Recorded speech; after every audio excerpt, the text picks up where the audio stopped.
Stormy Daniels, the porn star who says she had an affair with President Trump, is out on bail right now for getting a little bit too close to people at a strip club in Ohio. So Daniels was at this club late last night for an event, and according to police, she took her top off and then she forced the faces of some of the customers into her chest. This included police officers who we have just learned from the police department were undercover. Now, in Ohio, regardless of who it is, that's illegal. Strippers are not allowed to touch anyone while nude. Well, Daniel's lawyer, Michael Avenatti, says this was all a setup. So she was there for her performance, and unbeknownst to her, the police had set up a sting operation within the strip club with multiple officers. And during her performance, they asked her if they could place their face in between her breasts while she was performing on stage. And she said yes. And I'm not going to get into the details of what happened next. The undercover officers were female, which was not unusual to her because there's a lot of females that are going to clubs around the country to see her. All right, so Columbus police, as we mentioned, are coming out with some more details. They're just releasing this statement saying that they were investigating this club previously. They said, quote, as part of a long-term investigation into allegations of human trafficking, prostitution, along with other vice-related violations. So I want to bring in criminal defense attorney Brad Micklin, who joins me now. Brad, good to have you.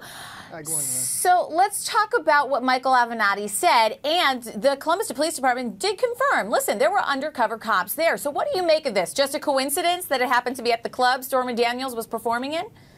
Well, it's hard to believe that it's a coincidence, and it's hard to believe that they didn't know who she was. And certainly if she was my client, that's probably the first issue that I would raise, is that it had to be motivated by either political gain or even the police officers that are trying to make a name for themselves. The law's the law, though. I mean, if it's a violation of the law, should she not face charges for this? According to the new statement we just received from Columbus Police Department, they have enforced this law before. Well, there's always a lot of ambiguity that exists in the law, and especially this statute, which I believe requires that she be, or that the offender be, regularly appearing in this club. And I believe that this may have been a special appearance from her. So do you think that a lot of these strippers in Ohio are aware of a law like this? They're told, listen, this is something that you're not supposed to do. Have you dug a little bit deeper into the law?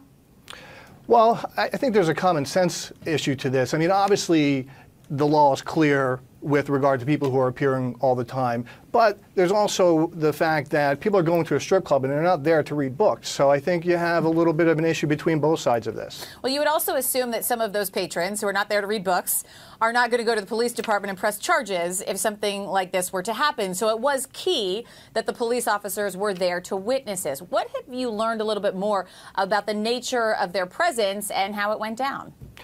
Well, the police are alleging that it was part of an ongoing investigation, that it's about not just the strip club, but prostitution and human trafficking, which is obviously they're all serious issues that need to be investigated. But it's still hard to believe that if they were really investigating it all this time, that they only found 3 people on one day at one time that broke this law. And when we read the affidavit, it says specifically, during her performance, after removing her top, exposing her chest, she began forcing the faces of these patrons and using her bare chest to smack the patrons. Now, we heard Michael Avenatti saying specifically, I'm not going to get into the details of what happened next after he alleges those officers asked if they could do this to Stormy Daniels. So what do you make of the affidavit versus what Stormy's lawyer is saying? Well, it's hard to say at this stage because it's a new breaking story, but I think there might be an issue of entrapment and obviously credibility, obviously on both sides, because Stormy Daniels is known to be a stripper and prostitute, but also that the police and other people involved in this investigation had motives for bringing this forward, too. Real quick, can you just go into that explanation of entrapment when it comes to a setup or a sting operation, as the police department has confirmed this was?